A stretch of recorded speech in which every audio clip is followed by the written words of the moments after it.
Alhamdulillahi Rabbil Alamin. Wa bihi nasta'inu ala umuri dunya waddin.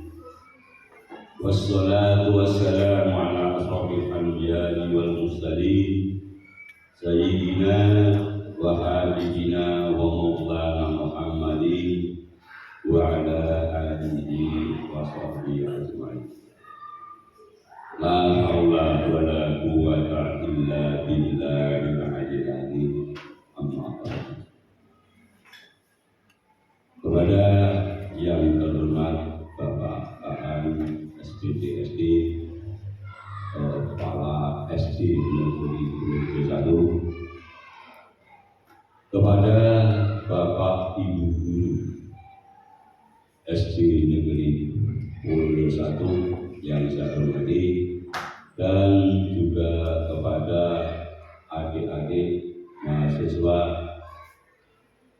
beserta kampus Merdeka Mengajar dari Universitas Mulia Kudus yang saya banggakan.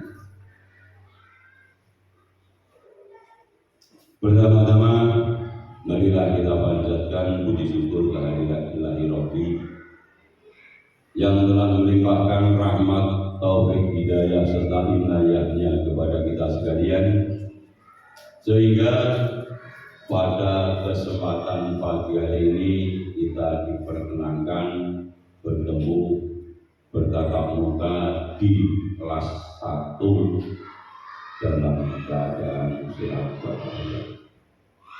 Selanjutnya, selawat dan salam marilah senantiasa kita aturkan ke hadapan beliau, junjungan kita Nabi Agung Muhammad Sallallahu Alaihi Wasallam, yang senantiasa kita nantikan syafaatnya sampai di hari akhir nanti. Amin. Allahumma.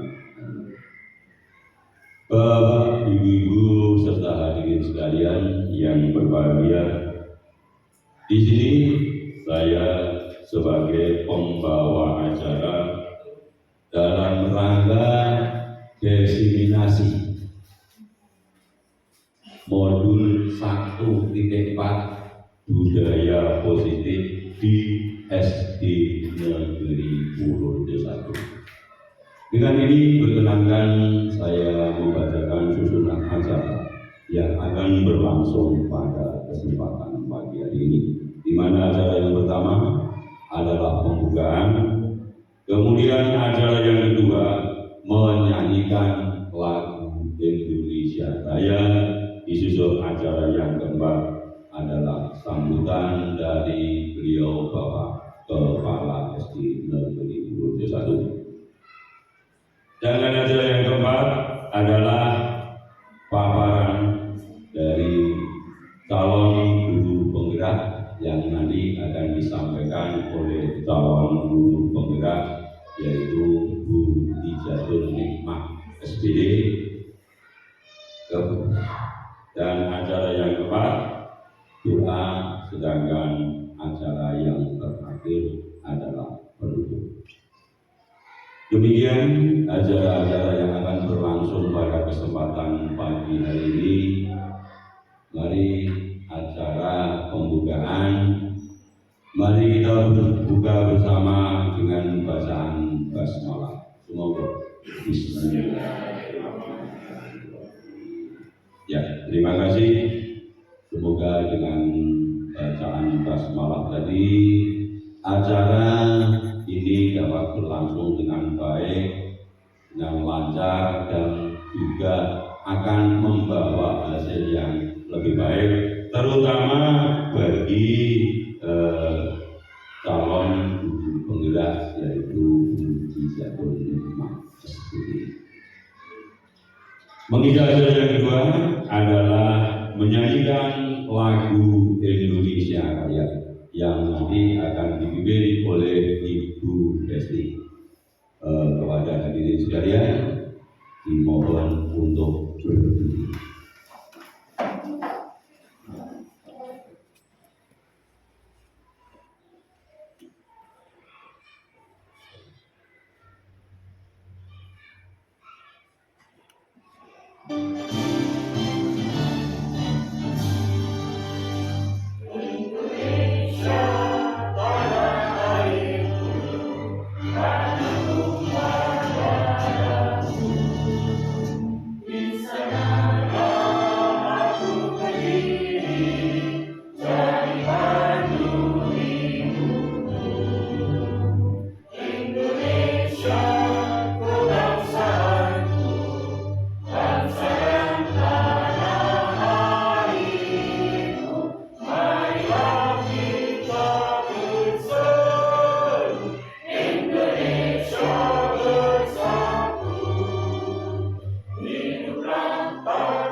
Dipersilakan duduk kembali.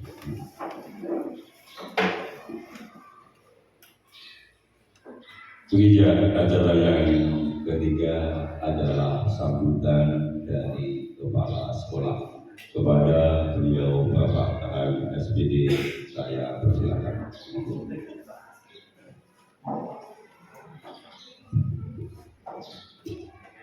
Assalamualaikum warahmatullahi wabarakatuh. Alhamdulillahirabbil alamin. Wa bihi nasta'inu ala umuri dunya waddin. Wassalatu wassalamu ala anbiya'i wal mursalin wa ala alihi wa ashabihi rasulillahi ajma'in. Rabbi shrah li sadri wa yassir li amri wa qul min lisani yafqahu qawli. Yang terhormat Ibu Ijazah Nikmah sebagai calon guru penggerak angkatan yang ke-9 Kabupaten Pati yang merupakan guru SD Negeri Purworejo. Yang saya hormati Bapak Ibu guru peserta diseminasi modul 1.4 budaya positif di SDN Purworejo.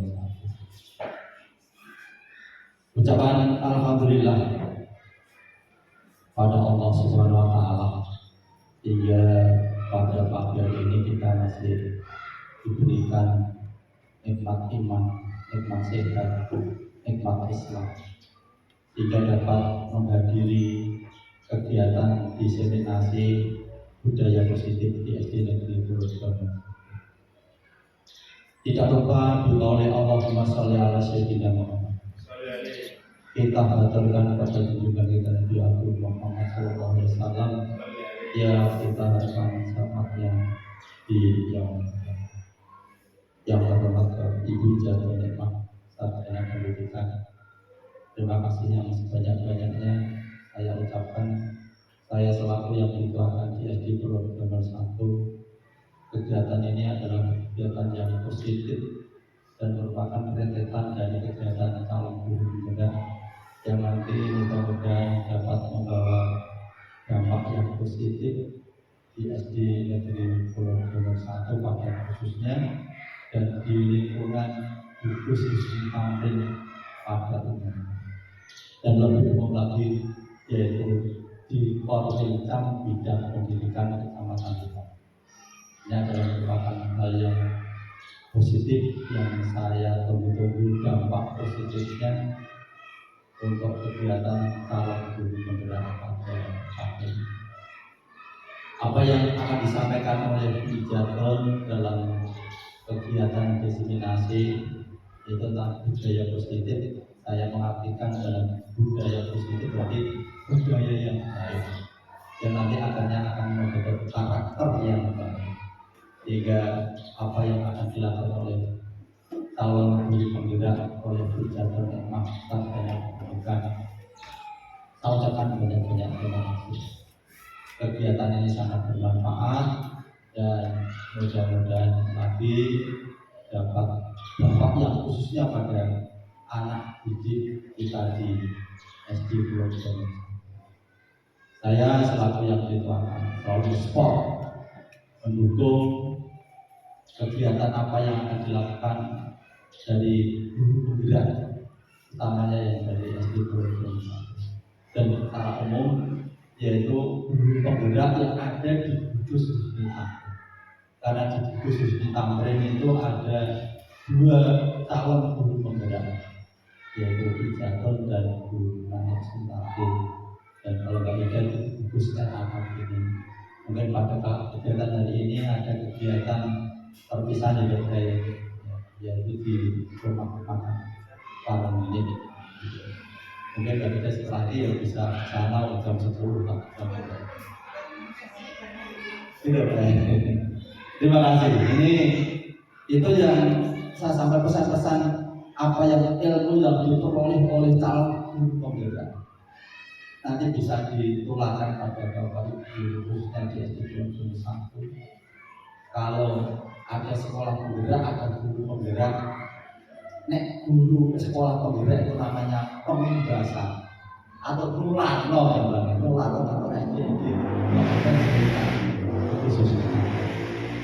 Kalau guru penggerak ilmu yang diperoleh ditularkan pada Bapak Ibu guru, medianya bisa macam-macam, termasuk di KKB, di kalau kita sampai namanya MBMP dan sebagainya. Nanti itulah yang saya harapkan Guru Ijaton selaku motivator dan promotor ya kegiatan yang positif, karena kurikulum merdeka saat ini sudah dilaksanakan sebetulnya pada seluruh jajaran kelas 1 sampai kelas 5. Ya, walaupun di kenyataan di Korwilkam bidang pendidikan kecamatan baru kelas 1, 4 dan 2, 5.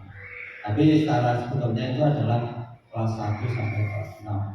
Karena kurikulum merdeka itu dilaksanakan kalau di sini saya ingat mulai tahun 2022.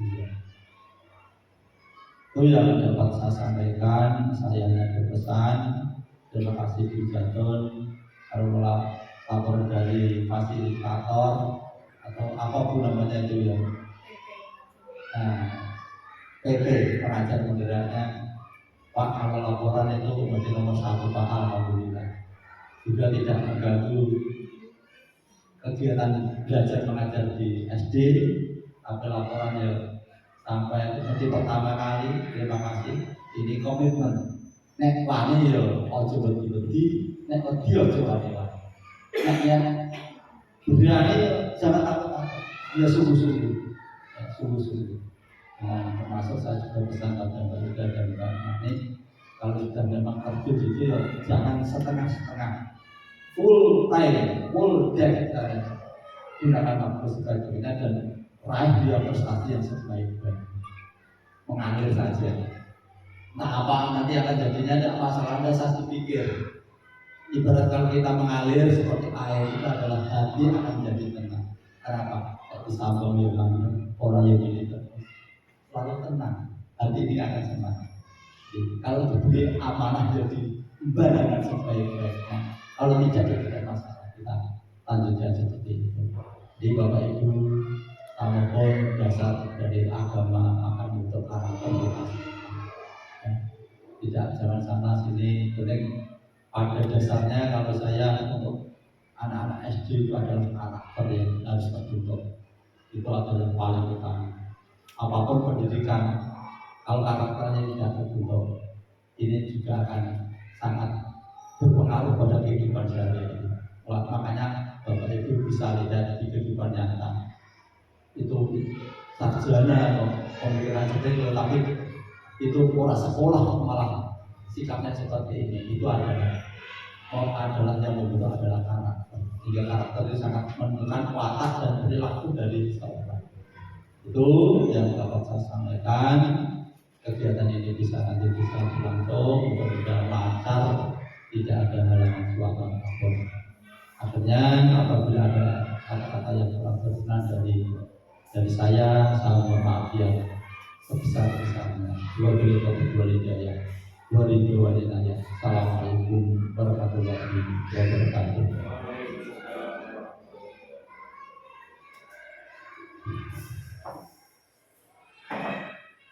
Bapak Ibu dan hadirin sekalian yang saya hormati, demikian sambutan dari beliau Bapak Jadi selaku Kepala SD Negeri Purworejo 1. Mengisi acara yang keempat adalah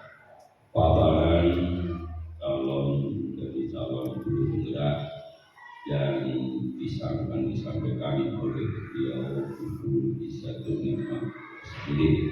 Kepada Bu Izatul Hikmah SPD saya persilakan.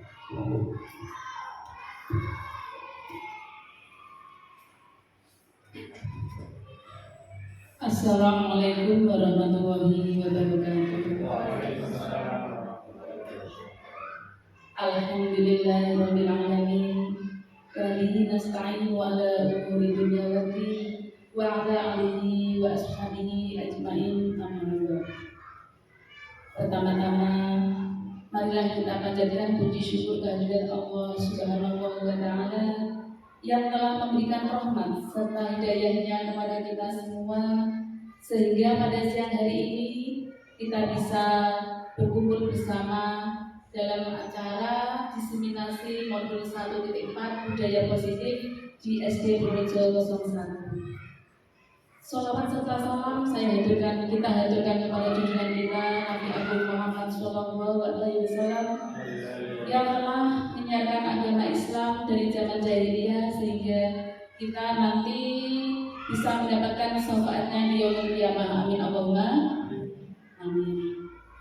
Yang terhormat Bapak Tahani selaku Kepala Sekolah SD Purworejo 01 yang telah memberikan izin dan mendukung saya sepenuhnya, dan yang saya hormati pula bapak-bapak, ibu-ibu guru, semua guru dan Bapak SD Purworejo 01 yang saya hormati pula. Saya sangat mengucapkan terima kasih kepada panjenengan sami yang sudah memberikan waktu, menyempatkan waktunya demi saya meninggalkan jam mengajarnya demi mendukung kegiatan saya ini. Mungkin Allah yang bisa membalas kebaikan panjenengan sami. Itu ya Bapak Ibu. Langsung saja di sini saya akan memaparkan tugas yang diberikan kepada saya. Sebelumnya saya minta maaf. Di sini saya hanya menyampaikan apa yang saya dapat dari guru penggerak dan yang harus saya sampaikan kepada rekan sekerja, rekan satu sekolah saya. Di sini istilahnya diseminasi modul 1.4 budaya positif. Tapi sebelumnya kita speaking dulu ya Bapak Ibu ya, biar agak fresh, biar tidak duduk terus. Kita speaking dulu, monggo silakan berdiri.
Bapak Ibu yang saya hormati, latar belakang diadakannya kami mengadakan budaya positif ini adalah karena sesuai dengan filosofi Ki Hajar Dewantara yang mengumpamakan sekolah sebagai ladang persemaian bibit-bibit, sekolah sebagai ladang persemaian bibit-bibit agar bibit dapat berkembang secara maksimal, maka petani dapat memperbaiki kondisi tanah, memelihara tanaman, memberi pupuk dan air, membasmi ulat-ulat dan jamur-jamur yang mengganggu bibit tanaman. Bapak Ibu, maksud dari filosofi Ki Hajar Dewantara ini adalah bahwa sekolah itu diumpamakan sebagai ladang, ya, dan ibu guru itu diumpamakan sebagai apa, Bapak Ibu? Bapak Ibu guru diumpamakan sebagai petani, dan murid-murid itu siswa-siswa kita itu diumpamakan bibit yang unggul, ya Bapak Ibu. Nah, walaupun bibitnya unggul, tetapi kalau cara mengolahnya salah, cara membentuknya salah, itu tidak ada artinya. Oleh karena itu, tugas dari Bapak Ibu sebagai peserta, sebagai pengajar, sebagai guru adalah membentuk atau memelihara atau membuat supaya tanaman itu menjadi tanaman yang sesuai dengan yang kita inginkan. Kalau bibitnya unggul ya nanti akan hasilnya akan lebih bagus lagi. Itu Bapak Ibu. Kita lanjutkan step yang kedua, budaya positif. Apa itu budaya positif? Mungkin Bapak Ibu ada yang bisa menjawab, berpendapat apa itu budaya positif? Monggo Bu Ros. Semuanya bisa menjawab budaya positif itu apa? Siapa yang mau berpendapat di sini tentang budaya positif? Siapa? Budaya positif itu apa ya? Ya Bu Nani, monggo. Budaya positif itu adalah kebiasaan-kebiasaan di sekolah yang ada nilai positifnya. Mungkin itu. Ya boleh. Mungkin Bu Nani berpendapat bahwa budaya positif itu adalah sesuatu hal yang positif yang berada di sekolah yang mempunyai manfaat gitu ya intinya ya. Siapa lagi yang mau berpendapat budaya positif itu apa? Terus ini monggo. Mic-nya dipakai Bu, biar suaranya keras.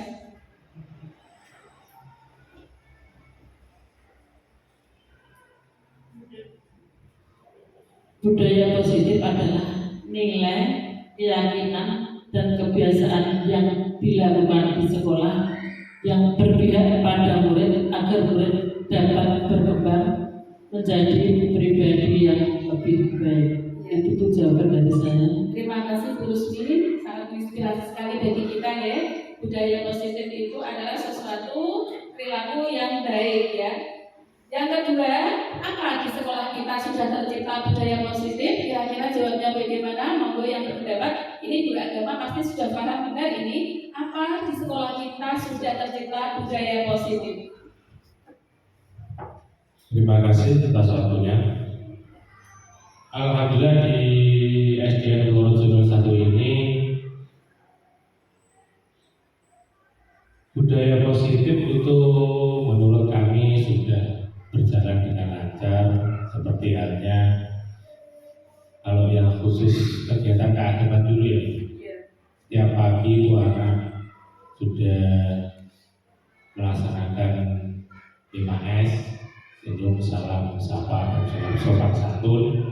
Selanjutnya setelah itu siswa sudah melaksanakan doa bersama, Asmaul Husna, dan kalau siang itu juga anak-anak sudah melaksanakan sholat zuhur secara berjamaah. Ya dari saya, apabila ada ibu bapak guru yang lain selain yang keagamaan, terima kasih. Terima kasih atas jawabannya dari Bapak Menteri. Saya pengen dari Bapak Kepala Sekolah mau menambahkan, monggo. Terima kasih. Untuk budaya positif itu adalah termasuk pembiasaan yang dilakukan di sekolah baik sikap, perilaku, dan tutur kata. Ya apapun itu yang digunakan seperti itu, sikap, perilaku, dan tutur kata adalah merupakan budaya positif. Itu tidak kalau di SD Projo 01 ini sudah dilaksanakan pembicaraan seperti perilaku contohnya ketika akan masuk sekolah, masuk kelas berbaris dan bersalaman dengan bapak ibu guru, itu adalah perilaku. Ya, ucapan misalnya kalau matur dengan bapak ibu guru dengan sopan dan santun, itu adalah ucapan. Perilakunya pembiasaan yang dilakukan di SD Projo 01 contohnya misalnya sholat berjamaah, ini termasuk perilaku atau pembiasaan atau budaya positif yang dalam itu masuk sekolah sikapnya dari naik sepeda setelah sampai gerbang berjalan kaki menurut sepedanya termasuk budaya positif. Apapun kegiatan yang berlaku artinya perilaku, sikap dan ucapan kalau sudah baik itu termasuk budaya positif. Di SD Projo 01 semuanya sudah dilakukan. Tinggal kontinuitas atau kontinu dilaksanakan dan beberapa kali misalnya ada evaluasi, mungkin ada yang kurang dan sebagainya. Perlu pembiasaan itu ditingkatkan agar kebiasaan seperti itu bisa membentuk karakter siswa sehingga siswa nanti dibawa di lingkungannya masing-masing, dibawa sampai dewasa. Itu yang dapat saya sampaikan. Terima kasih dari Bapak Kepala Sekolah telah memberi penguatan tentang budaya positif dan alhamdulillah sekolah kami selalu sudah membudayakan budaya positif ya. Dan mudah-mudahan di masa yang akan datang kita bisa meningkatkan budaya-budaya positif ini bisa berlangsung terus-menerus ya. Kita lanjutkan slide berikutnya. Budaya positif. Di sini akan saya bacakan. Budaya positif di sekolah yaitu nilai dan kebiasaan di sekolah yang berpihak pada murid agar mereka dapat berkembang menjadi pribadi yang kritis, penuh hormat dan bertanggung jawab sesuai dengan profil pelajar Pancasila. Jadi tadi pendapat dari Bapak Kepala Sekolah, dari Bu Rusdi, dari Pak Taufik semuanya adalah benar. Kita lanjutkan slide berikutnya. Bapak Ibu yang saya hormati, di sini saya akan sharing. Saya itu banyak sekali Bapak Ibu, karena modul 1.4 itu adalah modul terberat bagi kita. Karena tugasnya banyak sekali. Di sini ada 7 yang harus kami sampaikan kepada majelis kami, yaitu pertama perubahan paradigma belajar, dan yang kedua disiplin positif, dan yang ketiga nanti kebutuhan dasar manusia. Yang keempat, motivasi perilaku manusia. Yang kelima, restitusi posisi kontrol guru. Dan yang keenam, keyakinan kelas. Yang ketujuh adalah segitiga restitusi. Slide berikutnya, perubahan paradigma belajar. Dalam membangun budaya positif, sekolah dapat menyediakan lingkungan yang positif, aman dan nyaman agar siswa mampu berpikir, bertindak, mencipta dengan merdeka, mandiri, dan bertanggung jawab. Alhamdulillah, ini semua sudah ada di SD kita, ya Bapak Ibu ya. Lingkungannya juga mendukung, anak-anak peserta didiknya juga mendukung, rekan-rekan guru semuanya berkolaborasi untuk menciptakan budaya positif. Yang kedua yaitu disiplin sangat berkaitan dengan kontrol guru terhadap siswa. Slide berikutnya, di sini Bapak Ibu ada sebuah ilustrasi. Mungkin Bapak Ibu bisa mempraktekannya ya, berkaitan dengan budaya positif. Anda dan teman Anda akan melakukan kegiatan ini. Monggo ya, coba buka. Anda adalah A. Tugas Anda adalah mengepalkan tangan, salah satu tangan Anda. Coba Anda bayangkan bahwa Anda menyimpan sesuatu yang sangat berharga sekali di dalam kepalan tangan Anda. Anda perlu menjaga benda tersebut sekuat tenaga, karena begitu pentingnya untuk kehidupan Anda. Tugas B, rekan Anda yang ada di sebelah Anda adalah mencoba dengan segala cara untuk membuka kepalan tangan Anda. Teman Anda B boleh membujuk, boleh menghardik,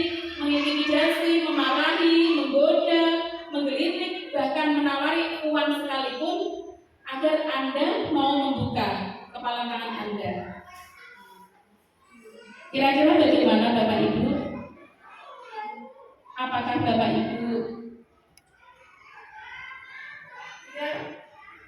Bapak Ibu mau membuka tangan Anda? Mungkin ada yang berpendapat di sini.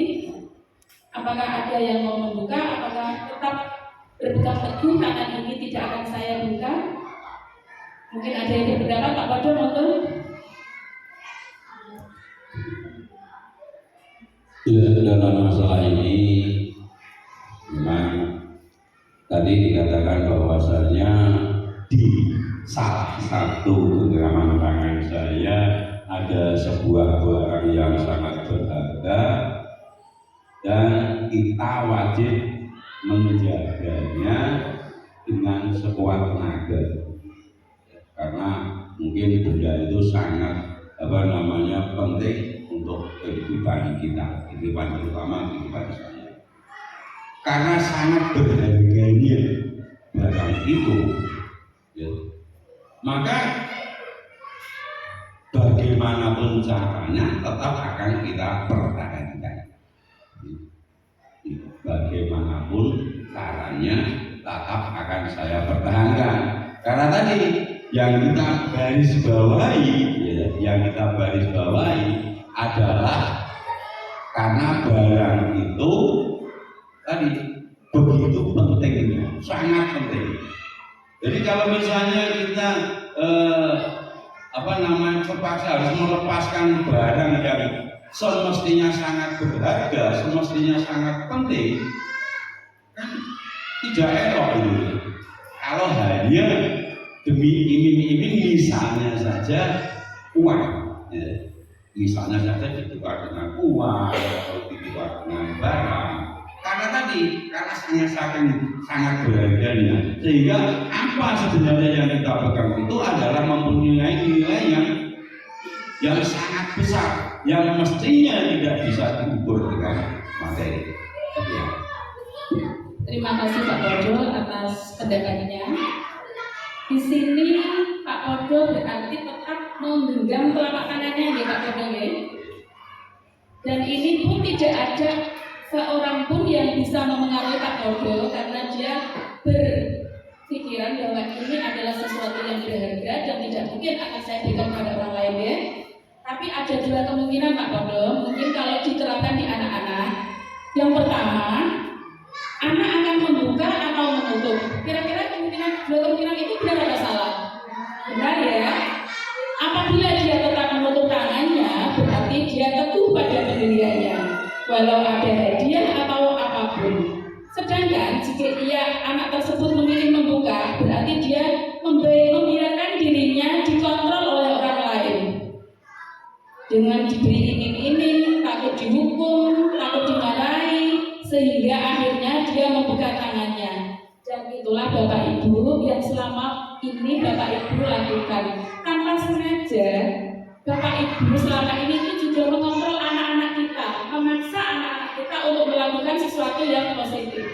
Padahal yang dikehendaki menurut kajian sejelasan itu, kita tidak boleh memaksa. Kita harus berkeyakinan pada diri sendiri bahwa kontrol diri itulah yang paling penting. Orang lain tidak bisa mengontrol kita, seperti yang dikatakan Pak Podo.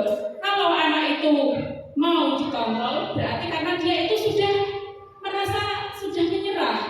Saya menerima, saya membuka posisi kontrol dirinya, sehingga anak itu bisa menerima masukan orang lain untuk membuka tangannya. Maksudnya seperti itu Bapak Ibu. Perubahan paradigma teori kontrol, teori pilihan ini adalah dikemukakan oleh William Gibson. Mungkin bacanya seperti itu, ya, karena saya juga nggak pintar bahasa Inggris. Yang pertama itu ilusi guru mengontrol murid. Itu yang terjadi saat ini ya. Setelah ada paradigma baru, itu tidak boleh guru mengontrol murid. Itu itu ilusi yang dulu, sekarang tidak boleh. Yang kedua, ilusi bahwa kritik dan membuat orang lain merasa bersalah dapat menguatkan karakter. Kalau kita menasihati orang lain, anak-anak peserta didik kita itu jangan berharap itu dapat menguatkan karakter mereka, itu tidak. Itu adalah ilusi yang salah. Yang ketiga yaitu ilusi bahwa semua penguatan positif, efek Mungkin kalau diterapkan zaman dulu ya, itu memang bisa. Tapi sekarang ini tidak bisa. Dan yang terakhir bahwa ilusi bahwa orang dewasa itu memiliki hak untuk memaksa. Jadi guru itu boleh memaksa anak murid. Itu adalah pendapat yang salah menurut William Gibson. Menurut psikiater dan pendidik William Gibson, dalam kontrol teorinya yang kemudian hari berkembang dan dinamakan Truth Theory, meluruskan beberapa miskonsepsi tentang makna kontrol. Ilusi kontrol, ilusi guru mengontrol murid. Pada dasarnya, kita tidak dapat memaksa untuk berbuat sesuatu jika murid tersebut memilih atau tidak melakukannya. Walaupun tampaknya guru sedang mengontrol perilaku murid, hal demikian terjadi karena murid sedang mengizinkan dirinya dikontrol. Ya, berarti murid itu mengizinkan dirinya untuk dikontrol. Selain itu, bentuk kontrol guru menjadi kebutuhan dasar yang dipilih oleh murid. Teori kontrol menyatakan bahwa sebuah perilaku memiliki tujuan, bahkan terhadap perilaku yang tidak dia sukai. Yang keempat yaitu ilusi bahwa semua penguatan positif, efektif, dan bermanfaat. Penguatan positif atau bujukan adalah bentuk kontrol segala usaha untuk mempengaruhi murid agar mengulangi sesuatu perilaku tertentu.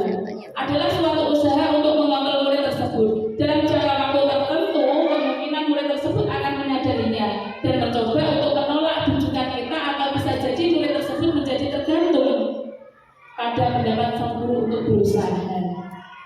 Dan yang terakhir, ilusi bahwa kritik dan membuat orang merasa bersalah dapat menguatkan karakter. Menggunakan kritik dan merasa bersalah untuk menguatkan karakter murid menuju pada identitas gagal. Mereka belajar untuk merasa buruk tentang diri mereka. Mereka mengembangkan dialog diri negatif. Kadangkala sulit bagi guru untuk mengidentifikasi bahwa mereka sedang melakukan perilaku ini, karena seringkali cukup menggunakan suara halus untuk menyampaikan pesan negatif. Ilusi bahwa orang dewasa memiliki hak untuk memaksa. Banyak orang dewasa yang percaya bahwa mereka memiliki tanggung jawab untuk membuat murid-murid berbuat hal-hal tertentu. Apapun yang dilakukan dapat diterima, selama ada sebuah kemajuan berdasarkan sebuah pengukuran kinerja. Pada saat itu pula, orang dewasa akan menyadari bahwa perilaku memaksa tidak akan efektif untuk jangka waktu panjang, dan sebuah hubungan permusuhan akan terbentuk. Sekarang disiplin positif. Apa makna yang kedua disiplin positif ya? Apa itu disiplin positif? Disiplin positif itu berasal dari bahasa Latin disiplina yang artinya belajar. Makna asal dari kata ini berkonotasi dengan disiplin diri dari murid-murid Socrates dan Plato. Disiplin diri membuat orang menggali potensinya menuju sebuah tujuan yang dia hargai. Namun dalam budaya kita, makna kata disiplin telah berubah menjadi sesuatu yang dilakukan seseorang kepada orang lain untuk mendapatkan kepatuhan. Kecenderungan umum adalah menghubungkan kata disiplin dengan ketidaknyamanan, bukan dengan apa yang kita hargai atau pencapaian suatu tujuan. Bapak Ibu yang kami hormati, di sini kalau kita bicara tentang disiplin, rata-rata kita yang kita ada dalam pikiran kita pasti hukuman ya Bapak Ibu, hukuman, disiplin hukuman. Disiplin hukuman, padahal tidak harus seperti itu. Hukuman itu adalah alternatif terakhir bagi seorang guru mungkin ya. Disiplin adalah kemampuan memerintah diri sendiri dalam mengontrol dan menguasai diri untuk memilih tindakan yang mengacu pada nilai-nilai yang kita hargai dengan penuh tanggung jawab, tanpa terperintah orang lain. Nilai-nilai yang kita hargai adalah nilai-nilai kebajikan, sifat positif manusia yang merupakan tujuan mulia yang ingin dicapai setiap individu, yaitu nilai-nilai dalam profil pelajar Pancasila. Sekarang ini adalah budaya positif yang ketiga, yaitu kebutuhan dasar manusia. Kebutuhan dasar manusia itu ada 5, ya. Ada 5 kebutuhan dasar manusia. Yang pertama yaitu realitas kebutuhan setiap orang itu berbeda. Kita harus berusaha memahami pandangan orang lain tentang dunia. Setiap orang memiliki gambaran yang berbeda. Walaupun memiliki gambaran yang berbeda, tapi kebutuhan dasar manusia itu ada 5. Yang pertama yaitu cinta, kasih, rasa memilih, dan dimiliki. Dalam bahasa Inggrisnya apa itu Pak Evian? Belonging. Ya, itu adalah kebutuhan dasar manusia. Yang kedua yaitu kesenangan. Manusia itu butuh kesenangan. Yang keempat yaitu penguasaan, power. Manusia butuh power. Dan yang ketiga kebebasan. Dan yang keempat adalah bertahan hidup. Dan ini adalah tugas kita sebagai guru. Kalau kebutuhan manusia atau kebutuhan murid kita kurang, salah satunya adalah kurang, maka itu adalah ada masalah dengan murid kita. Kita sebagai guru harus mengetahui atau menangani kasus ini di mana kekurangan kebutuhan murid kita itu di mana. Kebutuhan bertahan hidup. Kebutuhan bertahan hidup ini adalah kebutuhan yang bersifat fisiologis untuk bertahan hidup, misalnya kesehatan, rumah, dan makanan. Ini adalah kebutuhan pokok ya, kebutuhan makan, kebutuhan rumah, kebutuhan kesehatan. Yang kedua, kebutuhan akan kasih sayang, rasa diterima. Kebutuhan untuk disayangi dan diterima meliputi kebutuhan akan hubungan dan koneksi sosial. Kebutuhan untuk memberi dan menerima kasih sayang, dan kebutuhan untuk merasa menjadi bagian dari semua kelompok. Kebutuhan ini juga meliputi keinginan untuk tetap berhubungan dengan orang lain seperti teman, keluarga, pasangan hidup, teman kerja, binatang peliharaan, dan kelompok di mana kita bergabung. Dan yang ketiga yaitu kebutuhan penguasaan. Kebutuhan ini meliputi keinginan untuk dianggap berharga, bisa membuat perbedaan, bisa membuat pencapaian kompeten, diakui, dihormati. Anak-anak yang memiliki kebutuhan dasar akan penguasaan yang tinggi biasanya selalu ingin menjadi pemimpin. Mungkin Bapak Ibu bisa melihat di kelasnya ya. Kalau anak itu memang sudah punya bakat untuk menjadi pemimpin, dipilih untuk menjadi ketua kelas pun mereka akan sangat senang sekali. Berbeda dengan anak yang tidak mempunyai penguasaan, mau dipilih jadi ketua kelas dia tidak berani. Bahkan kalau kelas 1 nangis, tidak mau masuk sekolah.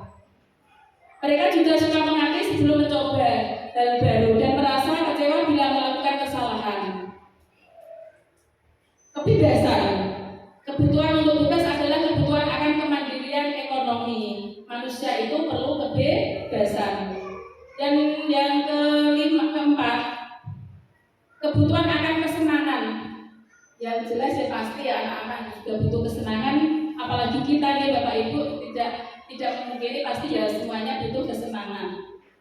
Ini ada kasus Bapak Ibu, kasus contoh dari murid kita ini seumpamanya seperti itu. Ada Ibu Ria. Ibu Ria guru kelas 6 di SD Permai, sedang bingung menghadapi pula salah satu murid di kelas bernama Agus. Beberapa anak telah datang mengeluhkan Agus yang seringkali meminta bekal makan siang dengan paksa. Jika Anda menghadapi seperti Ibu Ria, apa yang akan Anda lakukan? Menurut Anda, kira-kira apa alasan Agus untuk melakukan itu? Dan kita sebagai guru, kita harus bisa mengidentifikasi kekurangan kebutuhan anak kita itu apa. Ini Bu Ria memberi contoh mengidentifikasinya seperti ini. Identifikasi kemungkinan yang terjadi. Tadi kan Agus selalu meminta makanan orang lain ya, dia tidak membawa bekal. Dalam konteks penerapan disiplin positif, Ibu Ria sebaiknya mencari tahu alasan Agus melakukan tindakan tersebut agar memenuhi kebutuhan mana yang sedang berusaha dipenuhi oleh Agus. Karena apa kebutuhannya itu harus dipenuhi? Kalau kebutuhan itu tidak terpenuhi, maka nanti akan ada sesuatu yang bermasalah terhadap anak didik kita. Di sini Bu Ria mencoba yang pertama, dia berusaha mengidentifikasi kekurangannya Agus itu apa ya, kok tidak membawa bekal, kok dia selalu menakali temannya, meminta makan temannya. Kemungkinan pertama ini seperti ini, Agus lapar dan orang tuanya tidak membawakannya bekal makan siang. Dan kemungkinan yang kedua itu teman Agus menjadi perhatian kepada Agus. Ini love binging, berarti ini adalah cinta dan kasih sayang. Yang ketiga yaitu kekuatan. Dia merasa hebat karena temannya jadi takut dan menuruti keinginannya. Dan yang keempat, agar merasa bosan dengan bekal yang dibakar orang tuanya karena selalu bekalnya sama. Agus pengen bebas, tidak mau dibekali karena jajan di kantin lebih enak. Itu mungkin kebutuhan seperti itu. Dan yang terakhir, Agus hanya iseng dan dia menikmati ekspresi wajah temannya yang kesal. Dia hanya ingin mengganggu temannya. Itu mengenai kehidupan manusia. Sekarang kita ke materi yang keempat, yaitu teori motivasi perilaku manusia. Sebelumnya saya ingin bertanya Bapak Ibu tentang motivasi dan perilaku manusia. Kalau kita berangkat ke sekolah tepat waktu, itu karena apa ya kira-kira Bapak Ibu? Kalau kita mengajar tepat waktu, kira-kira motivasi apa ya kita berangkat tepat waktu itu apa ya? Untuk memberikan pelajaran yang penuh kepada siswa yang udah antusias untuk belajar di sekolah. Boleh, terima kasih. Ya, karena dia ingin memberi pelajaran yang penuh kepada siswa yang antusias. Siapa lagi yang bisa menambahkan mungkin? Pak Evian, kenapa ya kita kok termotivasi untuk belajar, untuk berangkat ke sekolah lebih pagi? Apa karena takut dengan kepala sekolah? Takut nanti kalau ditegur kepala sekolah atau bagaimana Pak Evian?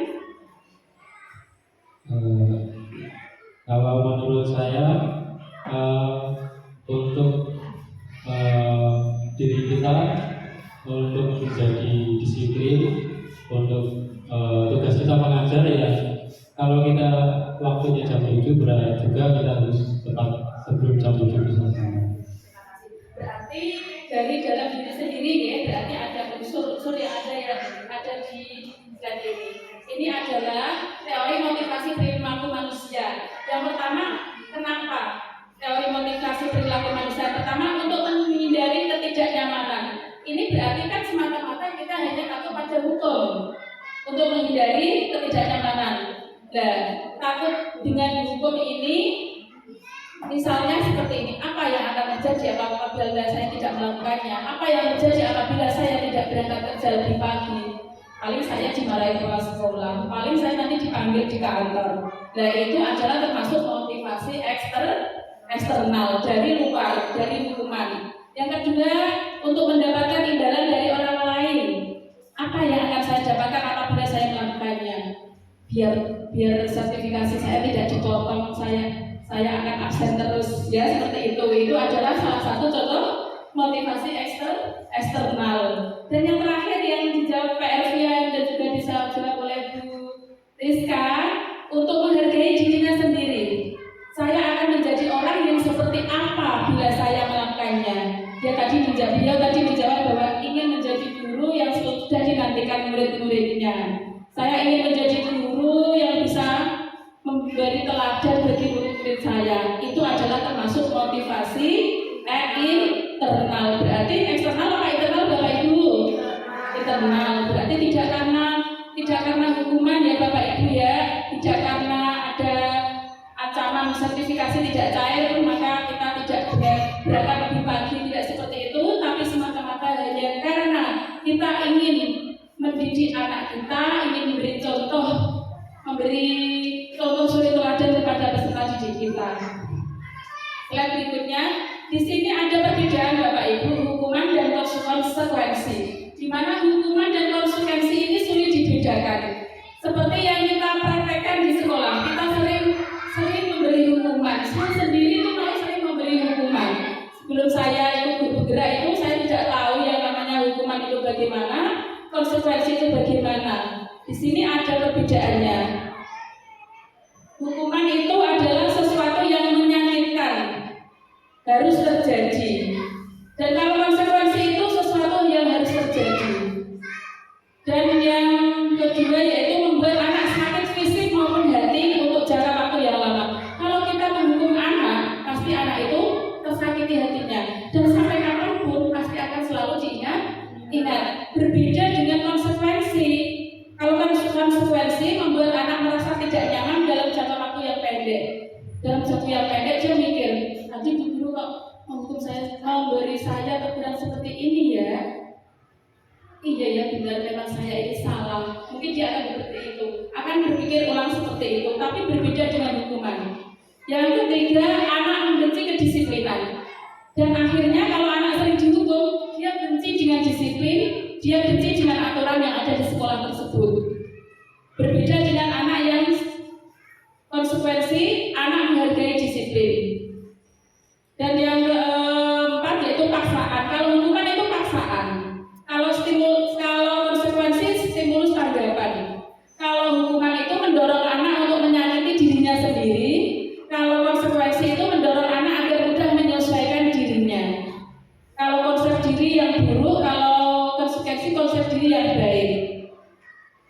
kalau hukuman, anak belajar untuk menyembunyikan kesalahan, tetapi kalau konsekuensi, anak belajar untuk mematuhi peraturan. Lama-lama kalau konsekuensi, dia menyadari kesalahannya, berbeda dengan hukuman. Kalau hukuman, dia pasti berontak.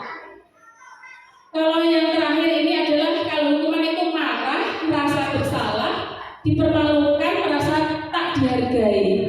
Tapi kalau konsekuensi, kehilangan hak, dibuat tidak nyaman, diasingkan untuk sementara waktu. Memang sakit untuk sementara waktu, tapi lama-lama nanti akan menyadari bahwa yang dilakukannya itu adalah salah.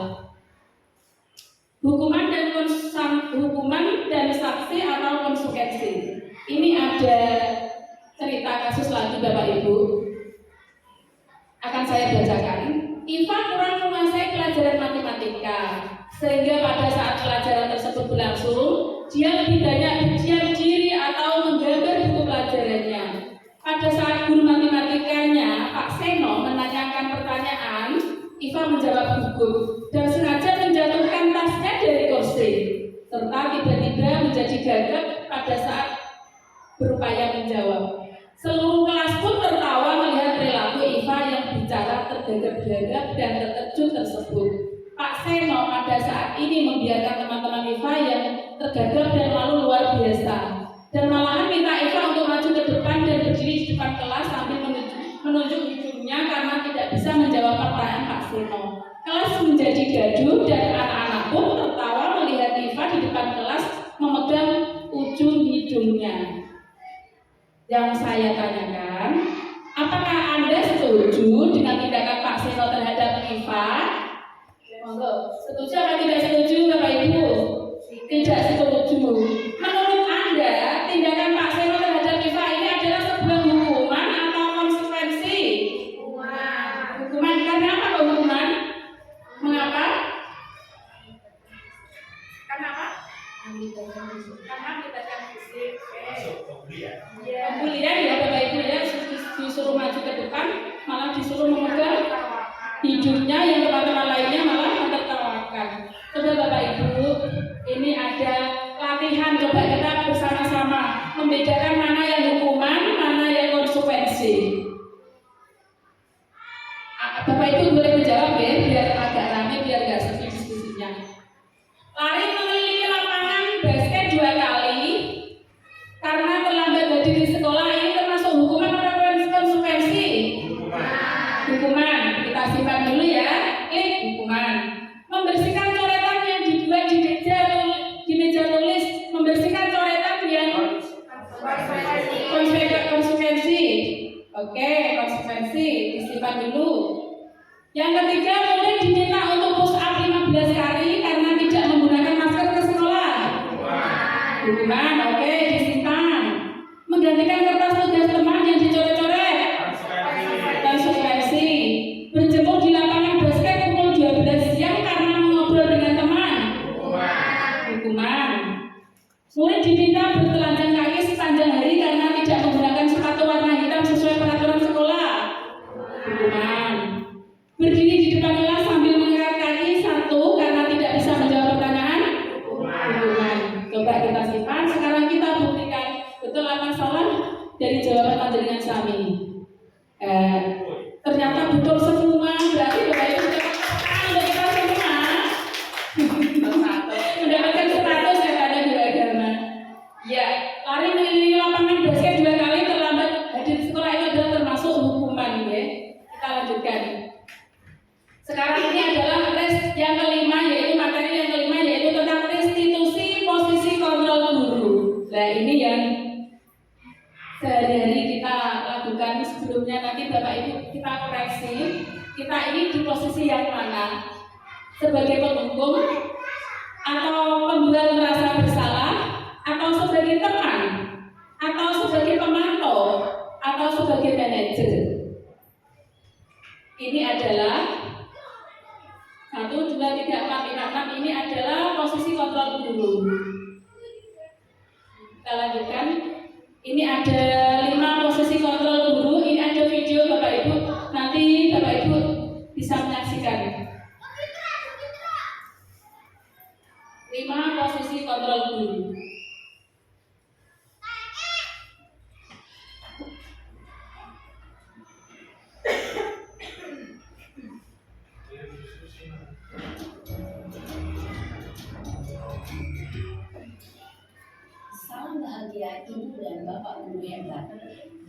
penerapan disiplin positif restitusi, salah satu program yang dikembangkan adalah 5 posisi kontrol. 5 posisi kontrol dalam restitusi adalah proses perjalanan seorang pendidik agar dapat mengenali dirinya. Pada video kali ini, kita akan membahas tentang 5 posisi kontrol yang dikembangkan oleh Diane Lawson dan contoh penerapannya.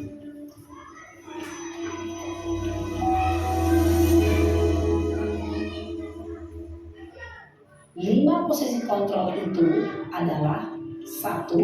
Posisi penghukum, 2. Posisi pembuat merasa bersalah, 3. Posisi teman, 4. Posisi pemantau atau monitor, dan 5.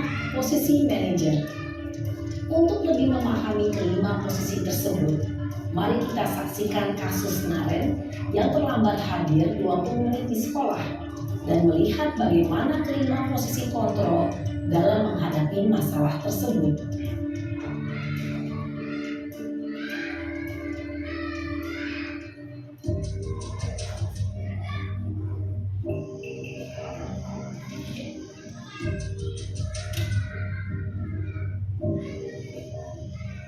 Naren! Sini kamu! Selamat pagi Bu. Selalu terlambat. Kamu deh, pasti terlambat. Maaf Bu, saya Apa? Apa coba? Alasan kamu apa lagi? Kapan sih kamu tidak terlambat? Malas sekali ya kamu jadi anak. saya Dasar pemalas. Gak kapok-kapok sih kamu. Sudah berapa kali terlambat? Sana, kamu keliling lapangan basket 2 kali. kenapa saya harus ke lapangan basket Bu? Kenapa? Kamu melawan ibu? Berani-beraninya jawab. Sudah terlambat, masih berani jawab pula. Sekarang, keliling lapangan basket 5 kali sekalian. Biar kapok. Cepat. Pergi sana ke lapangan basket. Posisi penghukum biasanya berbicara dengan nada tinggi, menghardik, menunjuk-nunjuk, menyakiti, dan menyindir. Hukuman bisa berupa fisik maupun psikis. Ibu dan bapak guru hebat. Dampak yang terjadi pada murid ketika guru berada pada posisi penghukum adalah murid cenderung akan memberontak, bahkan menyimpan dendam.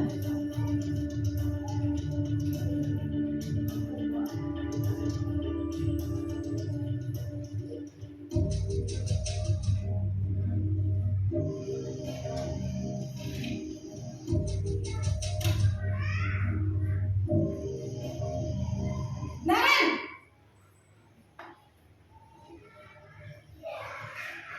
Selamat pagi Bu.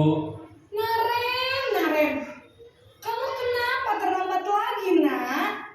Ya Tuhan, Naren. Kamu senang ya bikin ibu susah ya? Kalau kamu terlambat lagi, nanti ibu yang ditegur bapak kepala sekolah, nak. Disangka ibu tidak bisa membina kamu. Duh, gimana ini?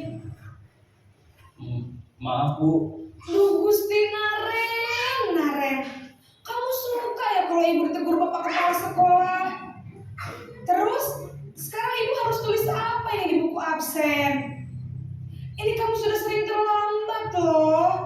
Ibu harus apa coba? maaf Bu, maaf sekali. Ya sudah, lain kali jangan bikin ibu susah lagi ya nak ya. Ibu tidak akan kuat lagi kalau kamu begini terus. Bisa jantungan kalau ibu ditegur bapak kepala sekolah. Sana cepat ke kelas. Maaf ya Bu, maaf sekali. Posisi pembuat rasa bersalah berbicara dengan nada tenang, cenderung lembut. Namun kata-kata yang diutarakan membuat murid merasa menjadi orang yang gagal, memandang buruk dirinya sendiri, merasa tidak berharga, dan tidak sanggup membahagiakan orang lain.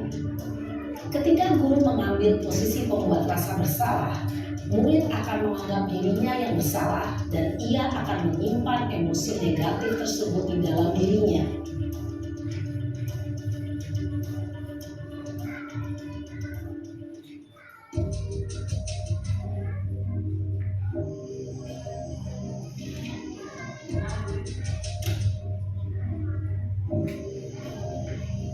Naren,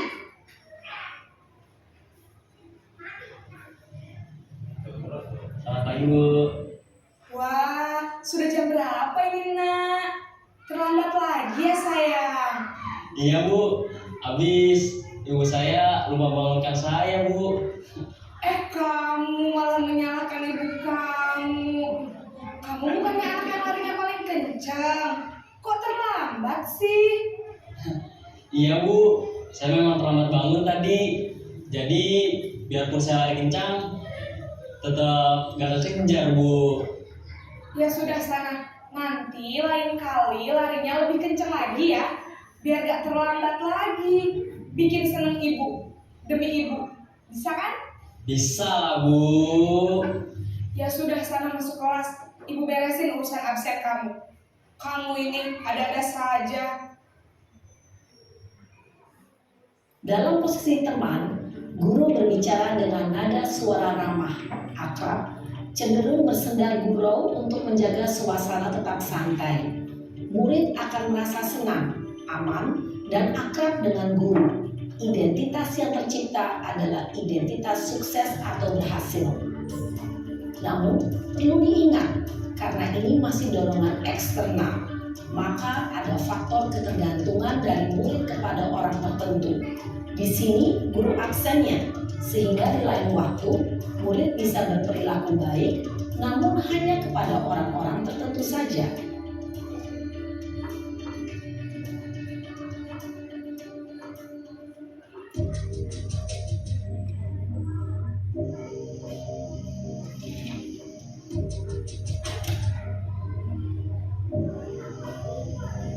Naren!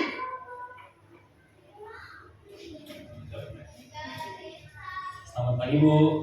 Naren, apa peraturan sekolah kita tentang jam berapa kita harus masuk sekolah, nak? Kita harus di sekolah jam 7 Bu. Iya betul, sekarang sudah jam 7.20. Naren sudah tahu konsekuensinya jika terlambat hadir. Paham Bu, saya harus tinggal kelas pas jam istirahat selama 20 menit. Iya benar, konsekuensinya demikian. Jadi nanti jam 9.30 pas istirahat, kamu harus tinggal di kelas, kerjakan tugas tambahan untuk ketertinggalan kamu, ya? Baik Bu. Posisi pemantau mengandalkan penghitungan atau data untuk mengontrol murid. Guru mengarahkan murid berdasarkan peraturan dan konsekuensi. Seorang pemantau menunjukkan bahasa tubuh dan ekspresi wajah yang datar dan cenderung formal.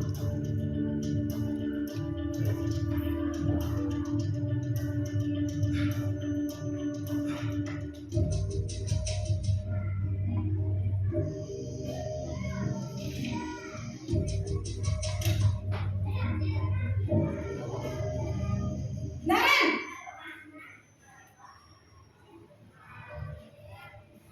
Selamat pagi Bu.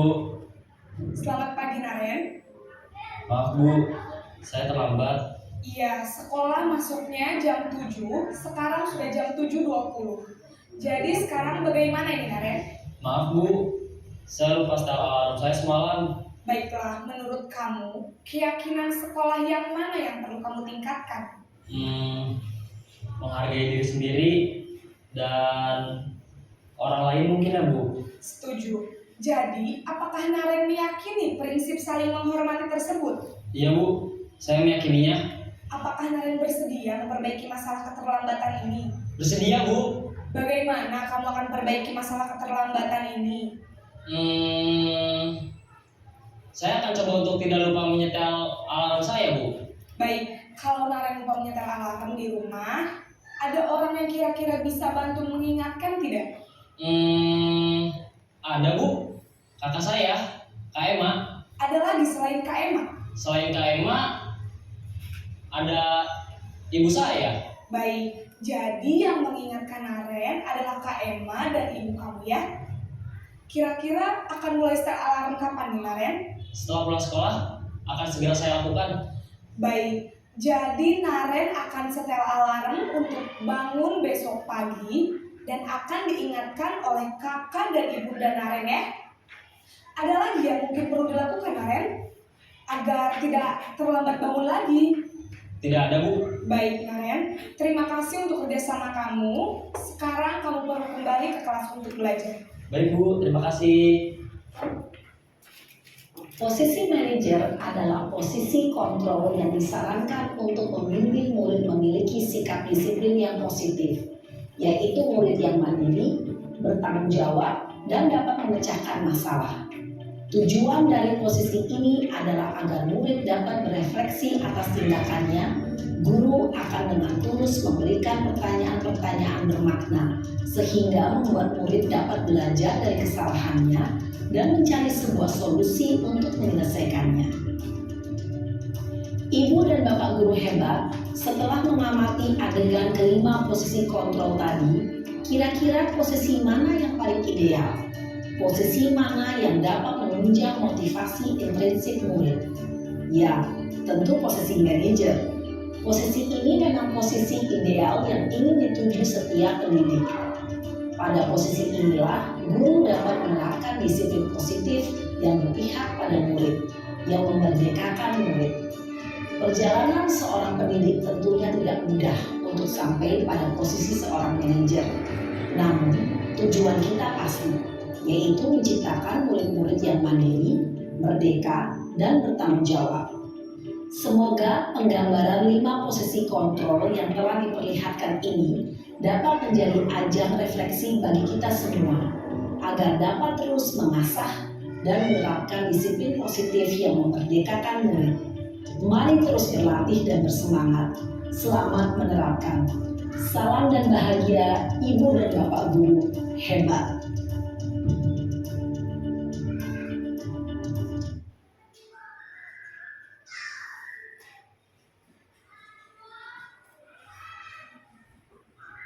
Bapak Ibu yang saya hormati, bagaimana videonya tadi Bapak Ibu sangat memberi inspirasi bagi kita ya. Kira-kira itu semua ada sisi positifnya dan ada sisi negatifnya ya. Kalau yang pertama kita berada di posisi kontrol sebagai apa tadi yang pertama? Penghukum. Kira-kira segi positifnya apa Bapak?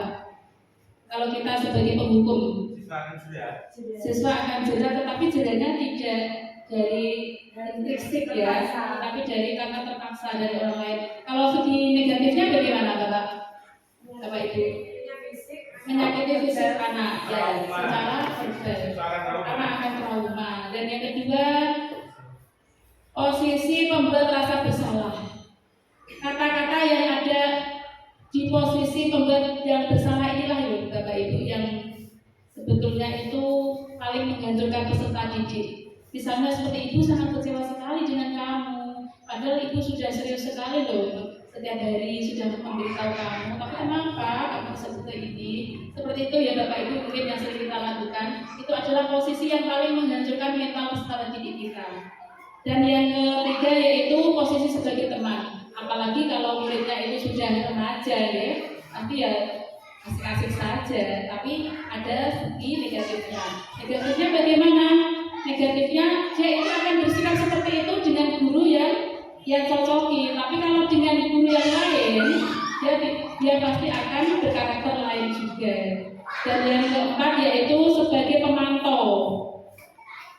Dan yang terakhir itu adalah posisi guru yang paling ideal. Mudah-mudahan saya sebagai calon guru penggerak dan Bapak Ibu semuanya juga bisa menerapkan guru sebagai posisi kontrol. Sebagai manajer malah sebagai posisi kontrol.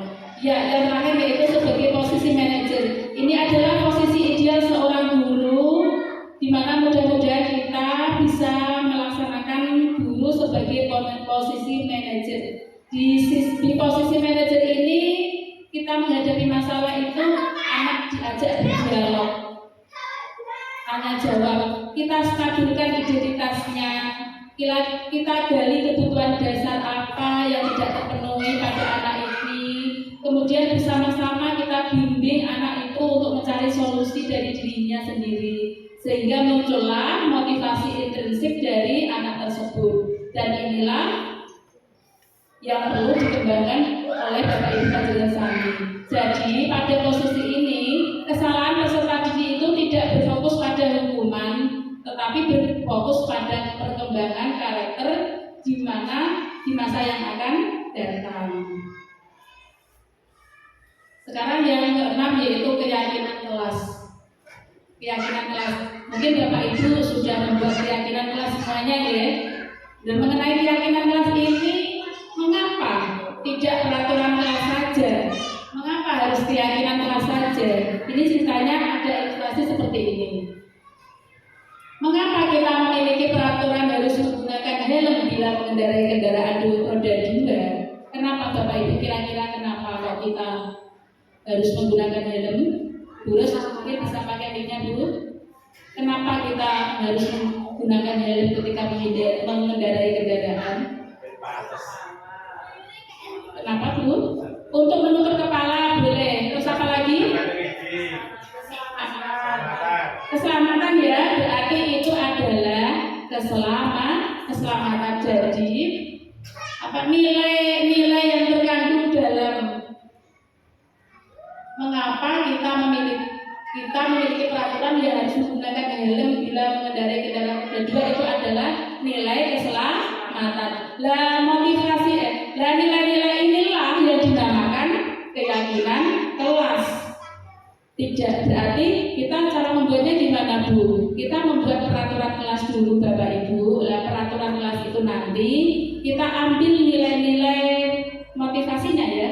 Kita ambil nilai-nilai motivasinya, lalu kita jadikan sebuah keyakinan kelas. Jadi dulu mana? Keyakinan kelas apa peraturan kelas? Iya, kita buat peraturan kelas. Tujuannya kalau keyakinan kelas itu seperti ini loh Bapak Ibu. Kalau anak-anak kita itu sudah meyakini dalam hati, itu kan berarti faktor intrinsik. Dia melakukan itu dengan senang hati tanpa paksaan dari orang lain. Maksudnya seperti itu. Keyakinan kelas adalah nilai-nilai kebajikan atau prinsip-prinsip universal yang disepakati bersama secara universal. Seseorang akan lebih bersemangat untuk menjalankan keyakinan daripada sekedar mengikuti peraturannya. Maka dibuat keyakinan kelas, bukan peraturan kelas. Pembentukan keyakinan kelas ini adalah cara-cara pembentukan keyakinan kelas. Yang pertama, keyakinan kelas bersifat lebih abstrak daripada peraturan yang lebih rinci dan konkret. Yang kedua, keyakinan kelas berupa pernyataan universal. Yang ketiga, pernyataan keyakinan kelas dibuat dalam bentuk positif. Yang keempat, keyakinan kelas hendaknya tidak terlalu banyak sehingga mudah diingat dan dipahami. Dan yang kelima, keyakinan kelas sebaiknya sesuatu yang diterapkan di lingkungan tersebut. Dan yang keenam, semua warga kelas ikut berkontribusi dalam pembuatan keyakinan kelas. Berbeda dengan peraturan kelas. Kalau peraturan kelas itu mungkin murid tidak terlibat dalam pembuatannya. Biasanya guru yang membuat. Dan yang terakhir, bersedia meninjau kembali keyakinan kelas dari waktu ke waktu. Ini Bapak Ibu, ini kita latihan ya. Bagaimana kita membuat keyakinan kelas. Dari peraturan kelas kita ambil nilai-nilainya, nilai kebajikannya. Kita ambil nilai-nilai kebajikannya. Misalnya, selalu kembalikan buku ke tempatnya. Kira-kira peraturan kelas itu kalau dijadikan keyakinan kelas jadi bagaimana? Kita ambil nilai-nilai kebajikannya. Kira-kira bagaimana Bapak Ibu? Kira-kira nilai apa ya? Selalu kembalikan buku ke tempatnya. Nilai kerapian. Nilai apa lagi? Mungkin ada yang lain? Kedisiplinan. Boleh saya simpan dulu ya keyakinan kelasnya. Yang kedua, dilarang mengganggu orang lain. Kira-kira nilai kebajikan apa yang bisa diambil? Menghormati boleh. Yang ketiga, hadir di sekolah 15 menit sebelum pembelajaran dimulai. Kita ambil apa? Bagaimana nilai kebajikannya? Disiplin boleh. Apalagi ada yang mau menambahkan selain disiplin? Tanggung jawab boleh.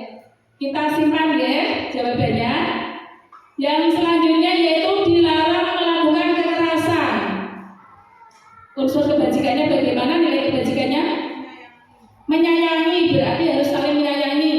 Dan yang kelima, dilarang menggunakan narkoba. Kebajikannya, unsur kebajikannya narkoba, kesehatan. Dan yang keenam, bergantian atau menunggu giliran. Unsur kebajikannya sabar, kan juga ya, sabar, terus disiplin. Gunakan masker. Unsur kebajikannya gunakan masker. Kesehatan ya, biar tidak terkena penyakit. Jangan berlari di kelas atau koridor. Unsur kebajikannya keselamatan. Nah ini coba kita lihat jawabannya.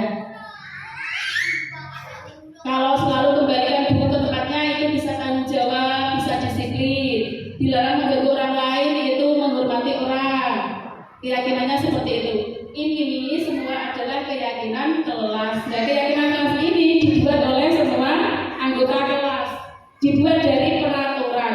Setelah dibuat dari peraturan, kita akan buat menjadi keyakinan kelas. Setelah keyakinan kelas, kita akan dilaksanakan anak-anak sehingga menjadi budaya yang positif. Nah, setiap kelas setelah melakukan keyakinan kelas kemudian menjadi budaya positif, maka terciptalah lingkungan yang positif. Itu maksudnya Bapak Ibu. Berarti Bapak Ibu sudah mengerti ya bagaimana apa peraturan kelas, apa keyakinan kelas enaknya? Enak keyakinan kelas ya? Keyakinan kelas. Ini ada dokumentasi pembuatan keyakinan kelas, kemarin saya praktekkan, tapi nanti kelamaan kita lanjutkan saja. Segitiga restitusi. Segitiga restitusi ini adalah proses menciptakan kondisi bagi orang murid untuk memperbaiki kesalahan mereka sehingga mereka bisa kembali pada kelompok mereka dengan karakter yang lebih kuat melalui restitusi guru. Langkah-langkahnya yaitu membantu murid menjadi lebih memiliki tujuan disiplin positif serta memulihkan dirinya setelah berbuat salah. Dan yang kedua, membantu murid untuk jujur pada dirinya sendiri. Dan yang ketiga, memberi penawaran bukan paksaan. Dan ini ada segitiga restitusinya ya. Segitiga restitusinya ini ada langkah-langkahnya.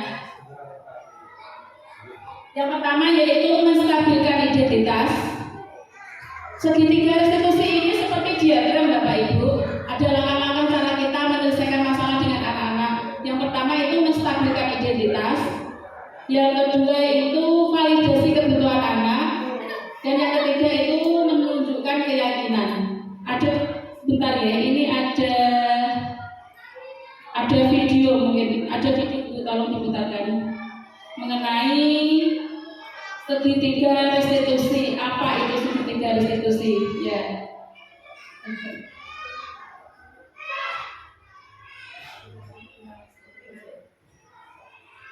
Silakan menyaksikan. Segitiga restitusi ini baru saja saya mengerti Bapak Ibu. Sebelumnya saya tidak pernah mendengar apa itu segitiga restitusi. Salam dan bahagia Ibu dan Bapak guru hebat.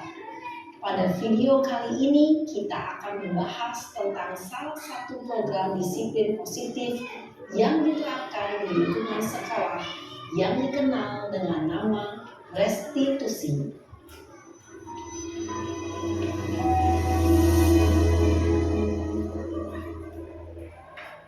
Restitusi dikembangkan oleh pakar pendidikan Diane Boston berlandaskan pada teori kontrol Dr. William Glasser. Segitiga restitusi adalah suatu proses dialog yang dijalankan oleh guru atau orang tua agar dapat menghasilkan murid yang mandiri dan bertanggung jawab. Pada saat guru di posisi manajer, aspek yang dikembangkan pada murid adalah motivasi intrinsik, sehingga penanaman nilai-nilai kebajikan dapat tumbuh dan berkembang menjadi suatu kebiasaan positif yang akhirnya membentuk karakter murid. Proses dialog ini terdiri dari 3 langkah yang digambarkan pada ketiga sisi pada segitiga restitusi. Sisi pertama adalah menstabilkan identitas. Sisi yang kedua adalah validasi tindakan yang salah. Dan sisi yang ketiga adalah menanyakan menggunakan keyakinan. Ibu dan Bapak Guru, berikut ini akan ditunjukkan bagaimana seorang guru berada dalam posisi manajer menggunakan penerapan segitiga restitusi.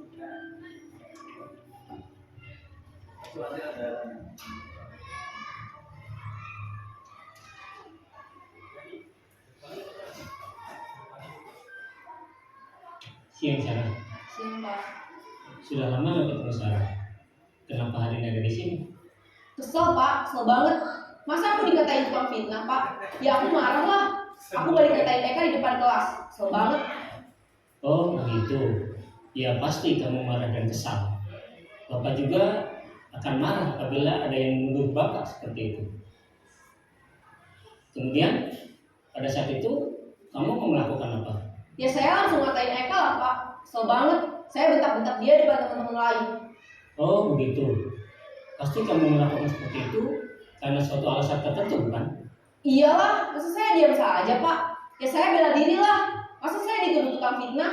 Ya wajar lah. Mempertahankan harga diri itu sesuatu yang penting buat kamu. Untung kamu tidak bertindak lebih gegabah lagi. Hanya membentak-bentak. Iya Pak. Untung saya masih bersabar dan hanya membentak saja. Sudah gemes padahal. Saya pasti bela diri lah. Ya pasti ya. Tapi kamu memilih untuk tetap bertahan dan sabar. Kamu memilih untuk tidak berbuat lebih parah lagi bukan? Iya.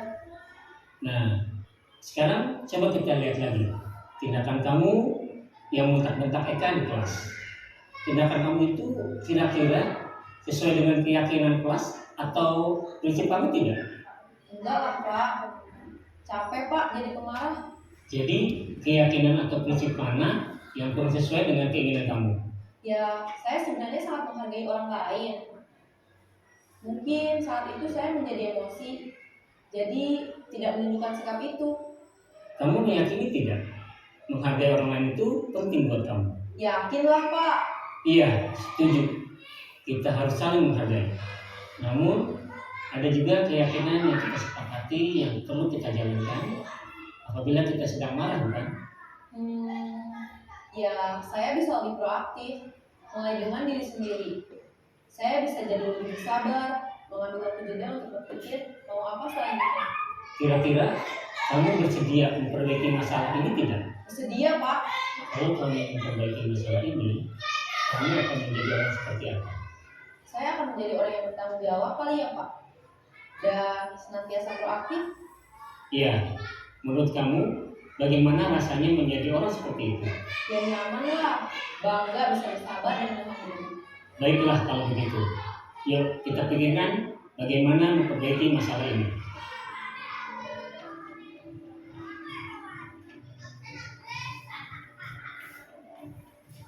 Ibu dan Bapak Guru hebat. Baru saja kita menyaksikan contoh bagaimana seorang guru berada dalam posisi manajer menggunakan penerapan segitiga restitusi. Mari kita bahas satu persatu.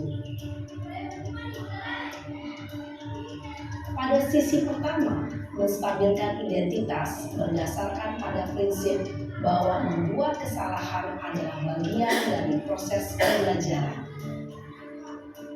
Sisi pertama dari segitiga ini berperan menggeser identitas murid dari identitas gagal ke identitas sukses. Murid yang sedang bertingkah laku yang tidak pantas atau menarik diri saat itu sedang mengalami identitas gagal. Bila kita mengkritiknya, maka posisinya tidak akan berubah. Kita bisa mengajukan pernyataan-pernyataan ini. 1. Membuat kesalahan sesuatu yang wajar. 2. Manusia tidak ada yang sempurna. 3. Kita bisa memperbaiki masalah ini. 4. Saya tidak menanyakan kesalahannya. Saya lebih fokus bagaimana memperbaiki masalah ini. 5. Apakah saat ini kamu tengah menjadi orang yang baik untuk dirimu sendiri? Pada sisi kedua, validasi tindakan yang salah berlandaskan pada prinsip bahwa setiap perilaku berupaya memenuhi suatu suatu kebutuhan tertentu. Guru yang telah memahami teori kontrol akan bergeser dari pemikiran stimulus respon menjadi proaktif dan mencoba untuk mengenali tujuan dari perilaku murid. Mengenali dan mengakui kebutuhan murid ini dapat memperbaiki hubungan dengan murid tersebut. Pernyataan atau pertanyaan bisa disampaikan dengan nada suara tidak menghakimi atau memojokkan, sehingga dapat mengembalikan murid pada posisi positif. 1. Bapak Ibu, demikian tadi materi yang terakhir yaitu tentang segitiga restitusi. Semuanya sudah paham, tadi sudah diputarkan video dengan jelas bagaimana kita menyikapi dalam menghadapi anak yang bermasalah, yaitu dengan segitiga restitusi, di mana yang pertama yaitu langkah-langkahnya menstabilkan identitas, yang kedua memvalidasi tindakan yang salah, dan yang ketiga menanyakan keyakinan kelas. Jadi pembahasan saat ini itu paradigma di saat ini itu sudah sesuai dengan filosofi Ki Hajar Dewantara, di mana bahwa guru itu sebagai penuntun siswa, di mana siswa kita ini sudah memiliki bakat dan karakter masing-masing. Jadi kita tidak boleh memaksa siswa. Demikian paparan tentang diseminasi tentang budaya positif yang telah saya sampaikan.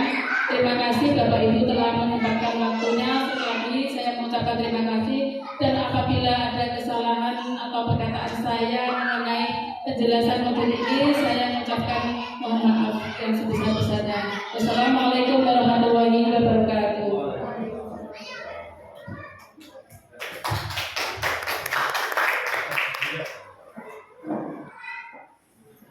Bapak Ibu dan hadirin sekalian yang berbahagia, demikian paparan dari Ibu Izzatul Hikmah SPD sebagai calon guru penggerak, di mana beliau telah memaparkan diseminasi budaya positif. Harapan kami semoga apa yang disampaikan oleh beliau dapat betul-betul kita mengerti, yang selanjutnya kita laksanakan sehingga akan berdampak positif bagi khususnya SD Purworejo 1.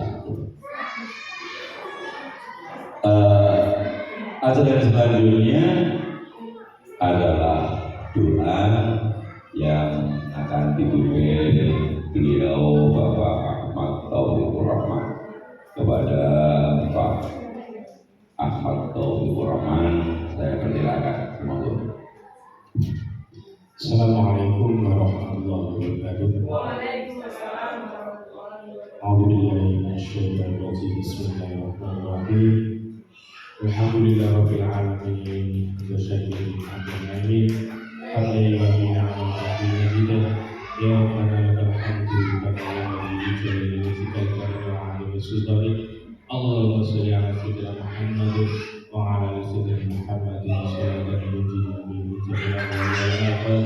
Wa dhakkirna bi jami'il hajat wa tawfina bi jami'is sayyi'at wa tarfa'una bi jami'il darajat wa tuballighuna bi a'zal ghayat min jami'il khairati fil hayati wa ba'da al-maut. Ya Allah, semoga acara pada pagi hari ini, yaitu acara presentasi diseminasi modul 1.4 berjalan dengan penuh hikmat, bisa bermanfaat di dunia wa dunya hatta ilal akhirah. Ya Allah, bermanfaat bagi khususnya SDN Purworejo 1. Ya Allah, umumnya bagi kita semua pada hari ini. Ya Allah, amin amin ya rabbal alamin. Allahumma inna nas'aluka salamata fiddin wa afiyatan fil jasad wa ziyadatan fil ilmi wa barakatan fil rizqi wa tawbatan qabla al-maut wa rahmatan indal maut wa maghfiratan ba'da al-maut. Allahumma hawwin 'alaina fi syakaratil maut wan najata minan nar wal 'afwa 'inda hisab. Rabbana la tuzigh qulubana ba'da idh hadaytana wa hab lana min ladunka rahmah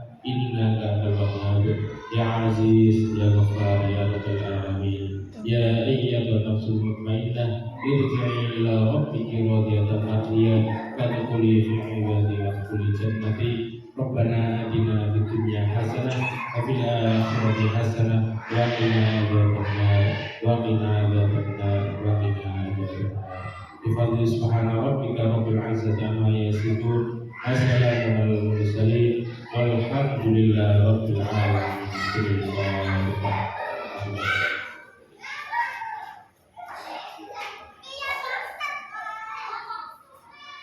Assalamualaikum warahmatullahi wabarakatuh.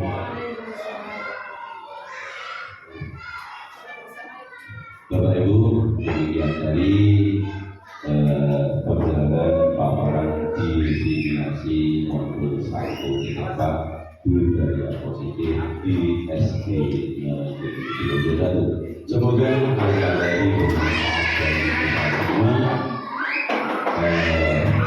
Dan selanjutnya acara kami tutup dengan bacaan anggaran. Semoga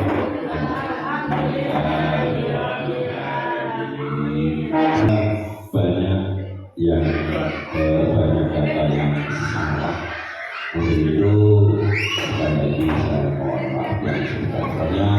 Billahi taufiq wal hidayah. Wassalamualaikum warahmatullahi wabarakatuh.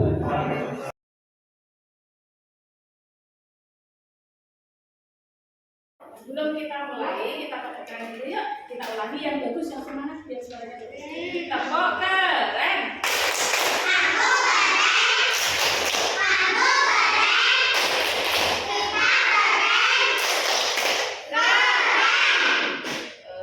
Hari ini kita akan membuat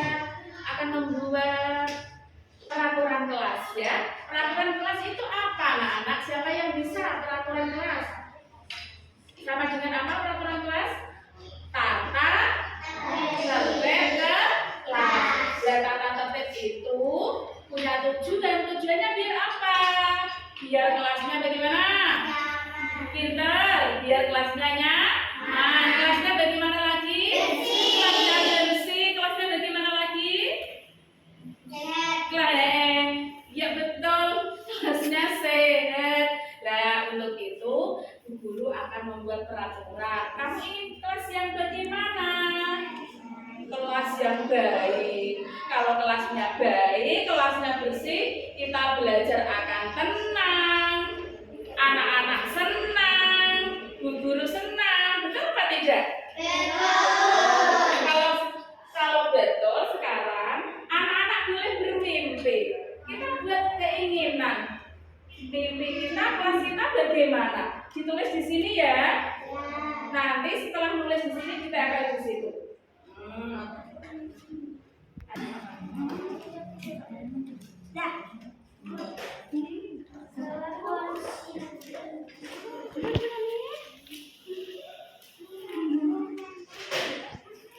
Ya langsung ditulis ya. Ayo langsung ditulis. Yang belum nanti gantian yang lainnya ya. Iya.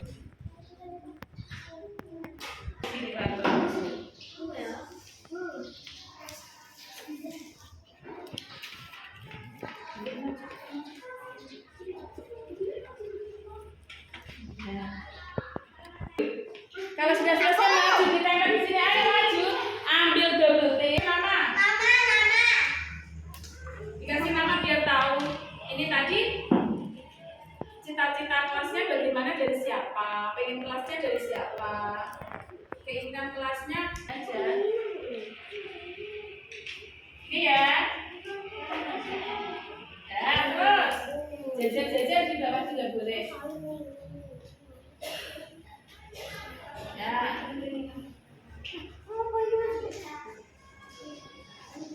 Terus ayo yang lainnya. Yang lainnya.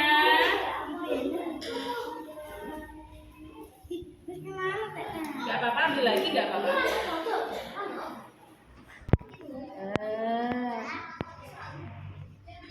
Ya, ditunggu ya. Langsung ditulis, boleh langsung ditulis. Sudah anak-anak?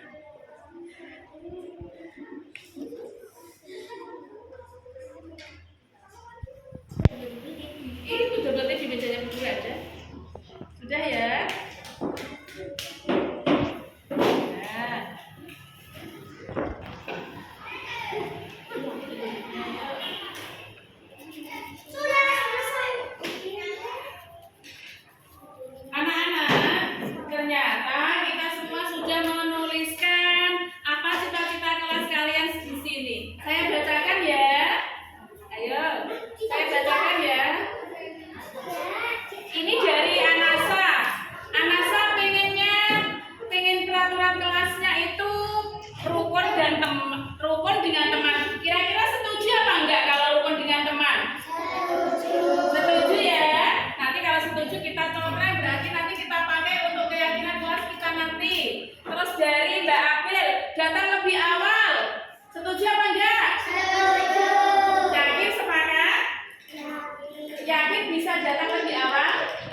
menjadi seperti ini, maka jadilah kesepakatan kelas kita. Coba dibawa Mbak Nisa dan Mbak Nasa sini. Cepat. Nah, inilah kesepakatan kelas yang sudah disimpulkan di guru dari peraturan kelas ini. Disimpulkan jadi seperti ini. Kan ada banyak. Yang sama guru ambil ya, yang sama diambil hanya satu saja. Terjadi seperti ini, hadapnya ke sana. Coba nomor 1 dibaca. Keyakinan kelas kita nomor 1 dibaca.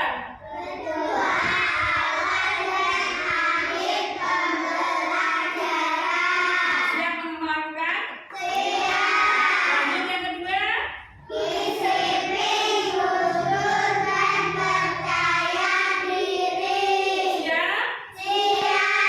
Siap disiplin? Yang nomor 3 dibaca lagi. Nomor 4. Nomor 5.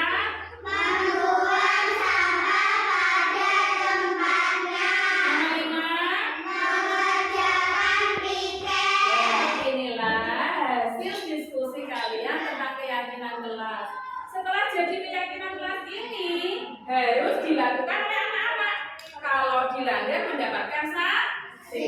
Untuk lebih banyak kita buat stempel kesepakatan ya. Ya, kita buat stempel kesepakatan. Silakan maju berbaris untuk menstempel.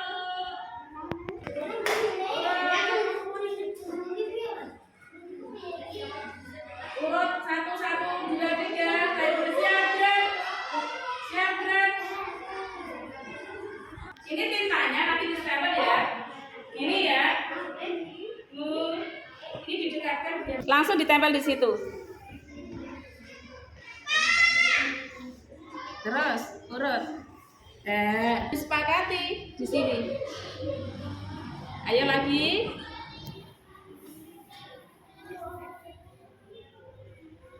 Terus lagi. Langsung.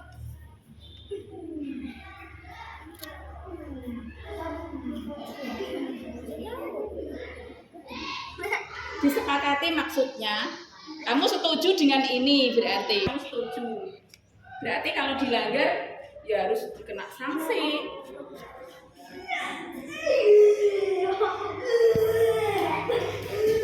Ayo langsung stempelnya biar cepat. Di sini boleh.